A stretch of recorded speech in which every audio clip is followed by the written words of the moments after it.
আসসালামু আলাইকুম প্রিয় বন্ধুরা, সবাই কেমন আছেন? আলহামদুলিল্লাহ, ধানগুলা অসাধারণ হয়েছে। আমি আসছিলাম ধানের জমিটা দেখতে দেখতে এসে মনে করলাম নিচে আইল দিয়ে যায় দেখি কেমন হয়েছে।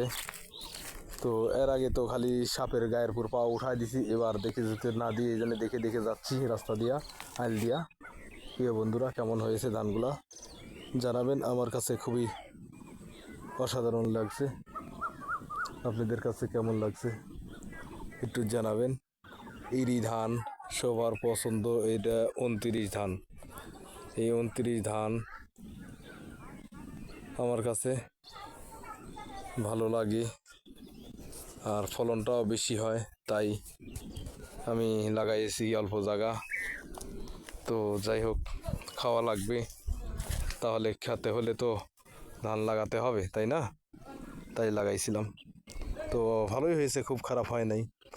তো রোজা রোজা করে আমি ওষুধ দিচ্ছি না যদিও, কিন্তু ওষুধ দেওয়াটা জরুরি আমার, কিন্তু ওষুধ দেওয়ার সময়টা থাকতেছে না।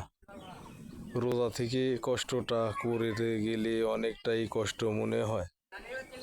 তো প্রিয় বন্ধুরা, আমি রোজার পরে ঈদের পরে আমি ওষুধ দেওয়ার চেষ্টা করব, তাই ভিডিওর শেষ পর্যন্ত দেখবেন, সঙ্গে থাকবেন। আমি অল্প সময়